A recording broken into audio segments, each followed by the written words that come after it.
News first channel ವೀಕ್ಷಕರಿಗೆ ಭವಿಷ್ಯ ಈ ದಿನ ಕಾರ್ಯಕ್ರಮಕ್ಕೆ ಸ್ವಾಗತ. ಮೇಷರಾಶಿಯವರು ನಿಮ್ಮ ಸಿಟ್ಟಿನಿಂದಲೇ ತೊಂದರೆಯನ್ನು ಮಾಡ್ಕೊಳ್ತೀರಿ.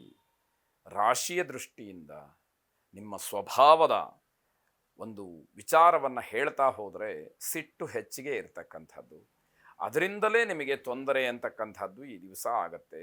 ಸಿಟ್ಟಿನಿಂದ ಏನೋ ಮಾತಾಡ್ತೀರಿ, ಯಾವುದೋ ಕೆಲಸವನ್ನು ಮಾಡ್ತೀರಿ, ಅದು ನಿಮಗೆ ವಿರುದ್ಧವಾಗಿ ಪರಿಣಾಮವನ್ನು ಫಲವನ್ನು ಕೊಡ್ತಕ್ಕಂಥದ್ದಾಗತ್ತೆ. ಮನೆಯ ಸದಸ್ಯರನ್ನು ಅವಮಾನ ಮಾಡಬೇಡಿ. ನಿಮಗಿಂತ ದೊಡ್ಡವರಿರಲಿ ಅಥವಾ ಚಿಕ್ಕವರೇ ಇರಲಿ, ಯಾವುದೇ ಕಾರಣಕ್ಕೂ ಅವರನ್ನು ಅವಮಾನ ಮಾಡಬೇಡಿ. ಅದು ದ್ವೇಷವಾಗಿ ಪರಿಣಮಿಸ್ತಕ್ಕಂಥದ್ದಾಗತ್ತೆ.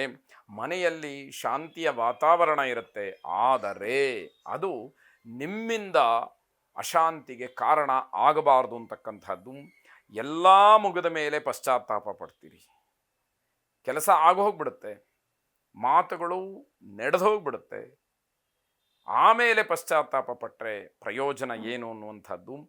ನಿಮ್ಮ ಮೇಲಿನ ಒಂದು ಹಿಡಿತ ನಿಮ್ಮ ಕೈಯಲ್ಲಿರಬೇಕು. ಕೋಪದಿಂದ ವರ್ತನೆಯನ್ನು ಮಾಡಿದಾಗ ಆಗಬಾರ್ದಂತಹ ಅನಾಹುತಗಳು ಆಗೋದಕ್ಕೆ ಅವಕಾಶಗಳಾಗತ್ತೆ.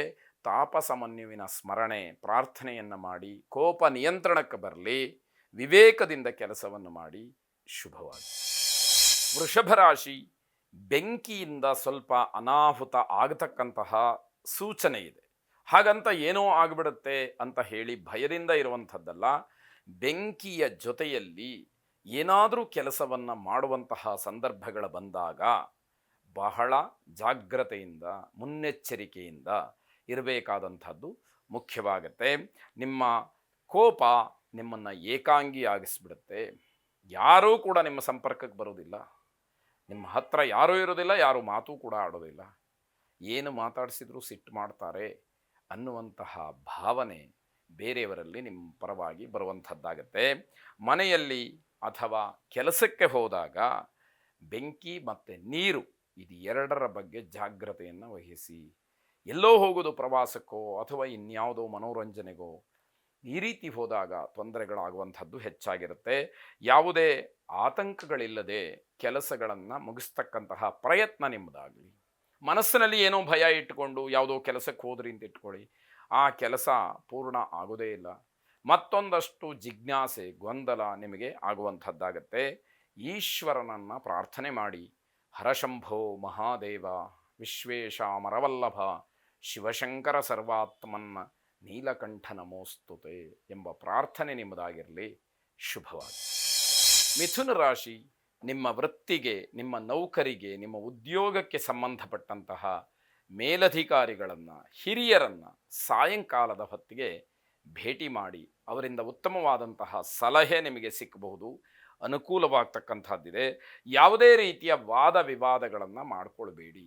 ನಿಮ್ಮಿಂದ ಯಾವುದೇ ರೀತಿಯ ವಿವಾದಗಳು ಸೃಷ್ಟಿ ಆಗುವಂಥದ್ದು ಬೇಡ ಅಂತ ಅರ್ಥ. ಉದ್ಯೋಗದಲ್ಲಿ ಏನೋ ಅಸ್ಥಿರತೆ ಕಾಡ್ತಾ ಇದೆ, ಅದನ್ನು ಸರಿಪಡಿಸ್ಕೊಳ್ಬೇಕಾದಂತಹ ಅಗತ್ಯತೆ ಅನಿವಾರ್ಯ ತುಂಬ ಇರುವಂಥದ್ದು. ಉದ್ಯೋಗಕ್ಕೆ ಸಂಬಂಧಪಟ್ಟಂತಹ ವಿಚಾರದಲ್ಲಿ ಒಂದಷ್ಟೂ ಸಮಾಧಾನ ಇರುವುದಿಲ್ಲ. ಪ್ರತಿ ಕ್ಷಣಕ್ಕೂ ಕೂಡ ಏನೇನೋ ಬದಲಾವಣೆಗಳು, ಏನೋ ತಿರುವನ್ನು ಪಡ್ಕೊಳ್ತಕ್ಕಂಥದ್ದಾಗತ್ತೆ. ಕೆಲಸವನ್ನು ಕಳ್ಕೊಳ್ತಕ್ಕಂತಹ ಭಯವೂ ಕೂಡ ನಿಮಗೆ ಕಾಡುವಂಥದ್ದು. ಆ ಆತಂಕದಲ್ಲಿ ನೀವು ಯಾವ ನಿರ್ಧಾರವನ್ನು ಮಾಡ್ತಾ ಇದ್ದೀರಿ ಅನ್ನುವಂಥದ್ದೇ ನಿಮ್ಮ ಗಮನಕ್ಕೆ ಬರದೇ ಇರುವಾಗ ಆಗತ್ತೆ. ಕಾಲಭೈರವನನ್ನು ವಿಶೇಷವಾಗಿ ಪ್ರಾರ್ಥನೆ ಮಾಡಿ. ಕಾಲಭೈರವಾಯ ನಮಃ ಎಂಬುದಾಗಿ ಒಂದು 108 ಬಾರಿ ಹೇಳಿಕೊಳ್ಳಿ. ಇರತಕ್ಕಂತಹ ಆಪತ್ತು ದೂರವಾಗಲಿ. ಶುಭವಾಗಿ. ಕರ್ಕಾಟಕ ರಾಶಿ, ಉತ್ತಮವಾದಂತಹ ಒಂದು ವಾತಾವರಣ, ಸ್ನೇಹಿತರ ಒಂದು ಸಮಾಗಮ, ಊಟ, ಒಳ್ಳೆಯ ಮಾತು ಇವೆಲ್ಲವೂ ಕೂಡ ನಿಮ್ಮ ಪರವಾಗಿ ಇರತಕ್ಕಂತಹ ದಿವಸ ಇದು. ಖಾಸಗಿ ಕ್ಷೇತ್ರದಲ್ಲಿ ಕೆಲಸವನ್ನು ಮಾಡ್ತಾ ಇರ್ತಕ್ಕಂಥವ್ರಿಗೆ ಸಿಹಿ ಸುದ್ದಿಯೂ ಕೂಡ ಸಿಕ್ಕುವಂಥದ್ದಾಗತ್ತೆ. ನಿಮ್ಮೆಲ್ಲ ಹಳೆಯ ಕೆಲಸಗಳು ಈ ದಿವಸ ಪೂರ್ಣವಾಗ್ತಕ್ಕಂತಹ ಸೂಚನೆ. ಕೆಲಸ ಮುಗದೇ ಹೋಯಿತು ಅನ್ನುವಷ್ಟು ಭ್ರಮೆಯಲ್ಲಿ ಇರುವಂಥದ್ದು ಒಳ್ಳೆಯದಲ್ಲ. ಕೆಲಸಕ್ಕೆ ಚಾಲನೆ ಸಿಕ್ಕುತ್ತೆ, ಆ ಕೆಲಸಗಳು ಪರಿಪೂರ್ಣವಾಗ್ತಕ್ಕಂತಹ ಭರವಸೆ ನಿಮ್ಮದಾಗ್ತಕ್ಕಂಥದ್ದು. ಹಾಗಾಗಿ ಮನಸ್ಸಿಗೆ ಸಮಾಧಾನವನ್ನು ಮಾಡಿಕೊಳ್ಬೇಕಾದಂಥದ್ದು. ಸಹೋದ್ಯೋಗಿಗಳ ಜೊತೆಯಲ್ಲಿನ ಭಿನ್ನಾಭಿಪ್ರಾಯ ಏನಿದೆ ಅದು ದೂರವಾಗ್ತಕ್ಕಂಥದ್ದು. ಹಾಗಾಗಿ ಆ ಸಹೋದ್ಯೋಗಿಗಳ ಜೊತೆಯಲ್ಲಿ ಆಡುವಂತಹ ಮಾತು, ಮಾಡುವಂತಹ ವ್ಯವಹಾರ ಎಲ್ಲವೂ ಕೂಡ ನಿಮಗೆ ಅನುಕೂಲಕರವಾಗಿ ಇರತಕ್ಕಂಥದ್ದು. ವ್ಯಾಪಾರದಾರರು ತಮ್ಮ ವ್ಯವಹಾರ ಕ್ಷೇತ್ರವನ್ನು ಒಂದಷ್ಟು ವಿಸ್ತರಣೆ ಮಾಡಿಕೊಳ್ಳಿಕ್ಕೆ ಅವಕಾಶಗಳಾಗತ್ತೆ. ಇದು ಬಹಳ ಉತ್ತಮವಾದಂತಹ ದಿವಸ ಅಂತ ಹೇಳಿ ಪರಿಗಣನೆಗೆ ತೆಗೆದುಕೊಳ್ಳಬಹುದಾದಂಥದ್ದು.